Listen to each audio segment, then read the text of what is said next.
मैं डॉक्टर किरणबाला शर्मा आज BA part third के द्वितीय पेपर अंतर्राष्ट्रीय संबंध के एक विशिष्ट टॉपिक पर अपने विद्यार्थियों के लिए कुछ प्रस्तुत कर रही हूँ। आज का हमारा विषय है विकासशील देश एवं भूमंडलीकरण। 15वीं शताब्दी में जिस प्रकार औद्योगिक क्रांति से विश्व संबंध परिदृश्य परिवर्तित हुआ है, उसी प्रकार 21वीं शताब्दी के प्रारंभ से ही भूमंडलीकरण की अवधारणा से विश्व समुदाय में तीव्र परिवर्तन होता दिखाई दे रहा है। ऐतिहासिक एवं राजनीतिक संदर्भों में राष्ट्रों के विकास क्रम, तकनीक व व्यवहार में परिवर्तन के फलस्वरूप राष्ट्रीय राजनीति ने आर्थिक राजनीति का स्थान ले लिया है। कार्ल मार्क्स की अवधारणा आर्थिक तत्व राजनीतिक एवं सामाजिक सांस्कृतिक नियमन का आधार है। यह सत्य प्रतीत होती दिखाई देती है। जब विश्व में पिछड़े राज्य आर्थिक आधार पर एकीकृत होकर साझा मंच बनाते हैं, मानव जीवन में नैतिकता का मूल मंत्र मानव का सुखमय जीवन एवं उसकी भौतिक सुख सुविधाओं की पूर्णता से होने लगा है।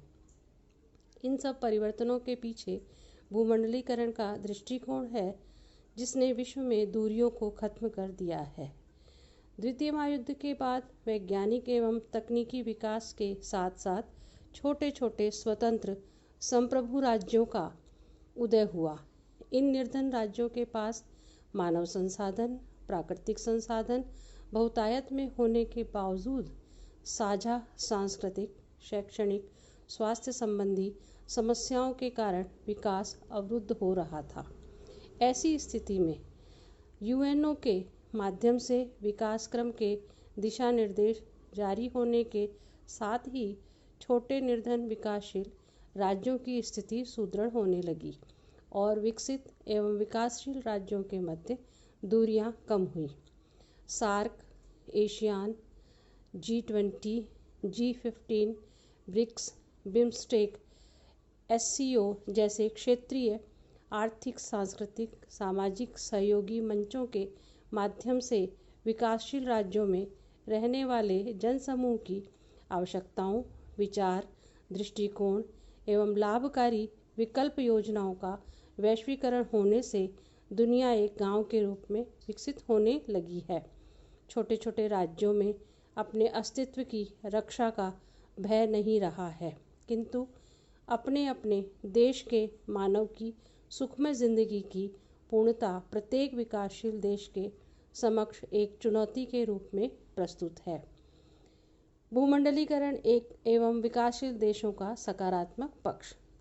प्रथम बिंदु, विश्व मंच यूएनओ में प्रभावशाली सामूहिक मांग और समस्याओं से निजात पाने के विकल्प तलाशना।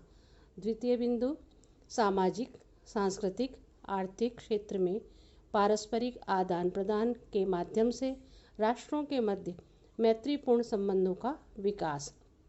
तृतीय बिंदु, महाशक्तियों की दबावपूर्ण नीति की प्रभाविताओं में कमी। चतुर्थ बिंदु, अपने अपने प्राकृतिक संसाधनों को आधार बनाकर औद्योगिकरण को विकसित करना।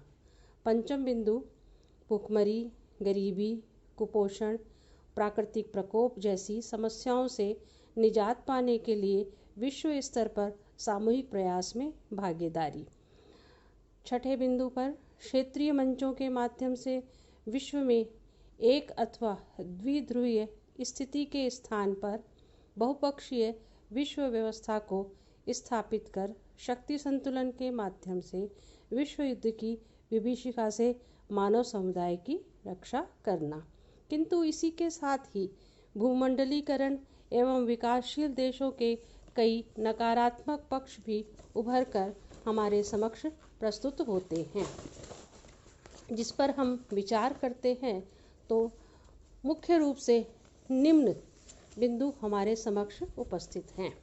प्रथम, राष्ट्रीय हित की स्वार्थपरता से वशीभूत होकर गलत निर्णयों पर विश्व मंच में समर्थन करना।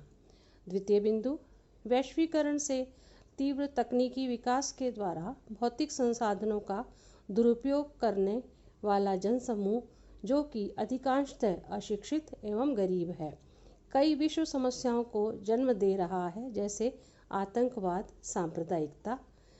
तृतीय बिंदु, विकासशील देशों की जनसंख्या भौतिक संसाधनों के आकर्षण में नैतिक मूल्यों से परे होती जा रही है, जिससे इन देशों के समाज में सांस्कृतिक मूल्यों का पतन हो रहा है। चतुर्थ बिंदु, विकासशील देशों का खान पान, जीवन शैली, आचार विचार परिवर्तित होने से जनसमूह में बीमारियां, मानसिक रोग, अवसाद की स्थिति जन्म ले रही है। पंचम बिंदु, विकासशील देशों में वैश्वीकरण के विकास क्रम के संदर्भ में औद्योगिकरण के नाम पर प्राकृतिक संसाधनों का गलत तरीके से दोहन होने से इन क्षेत्रों में जलवायु परिवर्तन हो रहा है, जिससे सुनामी, तूफान, बाढ़, अकाल, मौसम परिवर्तन जैसी समस्याएं बढ़ रही हैं।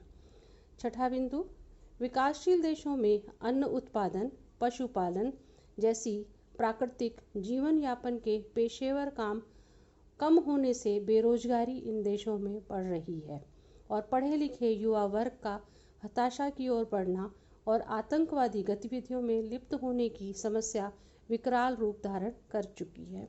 उपरोक्त समस्याओं के सकारात्मक विकल्प हमें तलाशने होंगे और कुछ बिंदुओं पर सरकारों के साथ साथ समाजों को भी ध्यान रखना होगा, जो निम्न प्रकार से हैं। प्रथम, विकासशील देशों द्वारा वैश्वीकरण के मूल्यों का मानव के ऐतिहासिक विकास क्रम के साथ जोड़ना होगा, यथा मानव की मूल आवश्यकता रोटी, कपड़ा, मकान की पूर्ति। द्वितीय विकल्प, विकसित राज्यों द्वारा विकासशील देशों की जनता के प्रति अपनेपन का दृष्टिकोण विकसित करना चाहिए।